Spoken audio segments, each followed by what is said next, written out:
ఎవరైతే madam Meenakshi madam ఎవరైతే కాంగ్రెస్ ప్రభుత్వానికి వ్యతిరేకంగా పనిచేసినారో వాళ్ళని దగ్గర తీసి సీఎం ఆల్రెడీ కథలు పడుతున్నాడు కాబట్టి ఖచ్చితంగా మీకు కాంగ్రెస్ పార్టీకి ఓటమి తప్పదు. డెఫినెట్గా రాబోయే రోజుల్లో కాంగ్రెస్ పార్టీ తెలంగాణలో ఉండదు. ఇది 100% నిజం. ఎందుకోసమంటే మీరు ఎన్ని పథకాలను అనౌన్స్ చేసినా కొన్ని ఇచ్చినా ఏం చేసినా గత ప్రభుత్వంలో కొంతమంది ఉండి అదేవిధంగా ఆ ప్రభుత్వానికి ప్రచారం చేసి కాంగ్రెస్ ప్రభుత్వం రాకుండా చేసినటువంటి వాళ్ళందరినీ కూడా పిలిచి సన్మానాలు చేసుకుంటూ వాళ్ళకి అపాయింట్మెంట్ ఇస్తూ ఉన్నాడు మన రేవంత్ రెడ్డి, ముఖ్యమంత్రి రేవంత్ రెడ్డి.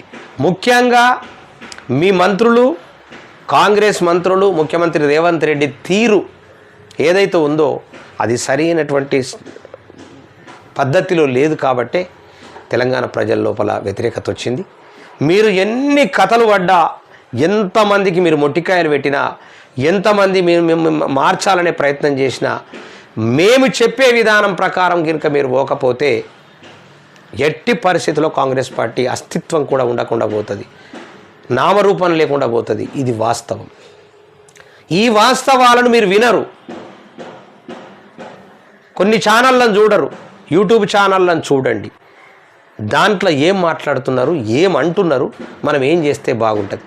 నేను మీ ప్రభుత్వము కాంగ్రెస్ ప్రభుత్వం రాగానే రేవంత్ రెడ్డికి చెప్పిన మాట ఏంటంటే విద్యార్థుల యొక్క కమిటీని వేయండి, అమరవీరుల కుటుంబాల కమిటీని వేయండి,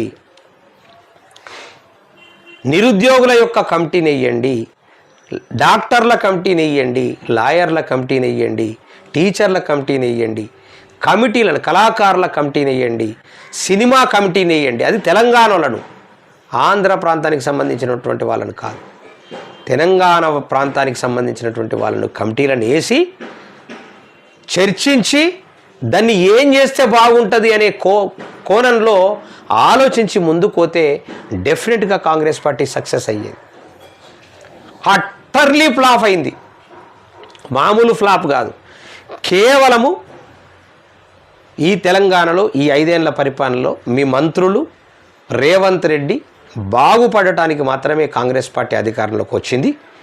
దాంట్లో డౌటు లేదు. ఇక కొంతమంది ఎమ్మెల్యేలు అడపదడపగా అసలు కార్యకర్తలు, కాంగ్రెస్ కార్యకర్తలతో పాటు ఆశావాహులు, అంటే ఏమన్నా వస్తాయేమో అని పైసలు ఖర్చు పెట్టుకొని పెద్ద పెద్ద ఫ్లెక్సీలు కట్టి, భోజనాలు పెట్టి, స్టేజీలను అరేంజ్ చేసి మీటింగులు పెట్టినటువంటి వాళ్ళ పరిస్థితి కూడా అగమ్య గోచరంగా ఉన్నది. వాళ్ళకు రూపాయి లేదు, ఇలా బతికేటటువంటి పరిస్థితి లేదు. అలాంటి పరిస్థితులలో కాంగ్రెస్ విధి విధానాలు ఉన్నాయి.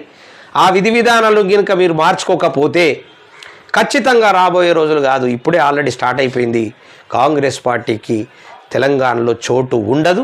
ఇది ఉద్యమాల గడ్డ.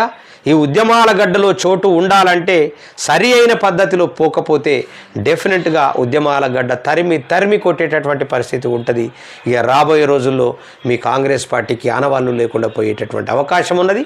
మరి మీనాక్షి మేడము ఉట్టిగా అట్లాంటి స్టేట్మెంట్లు ఇచ్చినంత మాత్రాన జరిగేది ఏమి ఉండదు.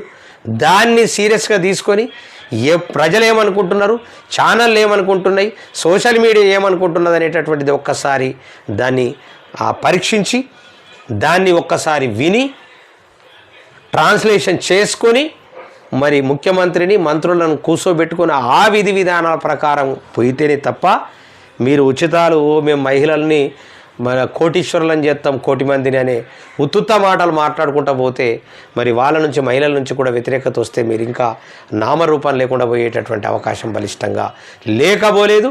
డెఫినెట్గా అటువైపు ఆలోచించవలసిందిగా కూడా నేను మరి మీనాక్షి మేడంకు మరి చెప్తా ఉన్నా. ఎందుకంటే తప్పిదాలు మీరే చేస్తున్నారు, దాన్ని సవరించుకునే అవకాశం లేకుండా చేస్తున్నారు. ఒక తప్పిదం చేసిన తర్వాత, ఒక మనిషిని దొంగగా ముద్ర పడ్డ తర్వాత ఆ మనిషిని ఎప్పుడు దొంగనే అంటారు. ఎంత మంచి పనులు చేసినా, ఎంత దొరతనం చేసినా ఆయనను దొంగనే అంటారు. లంగతనం చేసినటువంటి వాడు ఎంత సుతెపూసైనా, ఎంత ఏం చేసినా వాడిని ఆ లంగలాగానే చూస్తారు. అమ్మో వాడు అబ్బో మహిళలు దూరం ఉంటారు, లంగల దూరం. ఇలాంటి పరిస్థితి రాకుండా కాంగ్రెస్ పార్టీకి ఎలాంటి పరిస్థితి రాకుండా ఉండాలంటే మేం చెప్పినట్లు చేయాలి. కమిటీలు వేయాలా, కూర్చోబెట్టి మాట్లాడాలి. ఏదో మీ ఎమ్మెల్యేలను మంత్రులను కూర్చోబెడితే వాళ్ళు ఏం చెప్పరు. మంత్రి పదవి పోతుందని ఒక భయం ఉంటుంది. వాళ్ళు ఆల్రెడీ తప్పుదోవ మార్గంలో ఉంటారు కాబట్టి, సంపాదనలో పడ్డారు కాబట్టి వాళ్ళు ఏం మాట్లాడరు. ప్రజలకు మంచి చేసేటటువంటి మాట మాట్లాడేటటువంటి పరిస్థితే మీ ఎమ్మెల్యేలు మంత్రులకు ఉండదు. గ్రౌండ్ లెవెల్లో ఉన్నటువంటి కాంగ్రెస్ కార్యకర్తలను కానీ, అదేవిధంగా అమరవీరుల కుటుంబాలను కానీ, అదేవిధంగా విద్యార్థులను కానీ, అదేవిధంగా నిరుద్యోగులను కానీ, అదేవిధంగా కళాకారులను కానీ, ఇలాంటి ఏవైతే ఉన్నాయో వాళ్ళను పిలిచి మాట్లాడి దాన్ని సెట్ చేస్తే తప్ప మీకు ఆనవాళ్ళు లేకుండా పోతాయి. డెఫినెట్గా నేను చెప్తా ఉన్నా.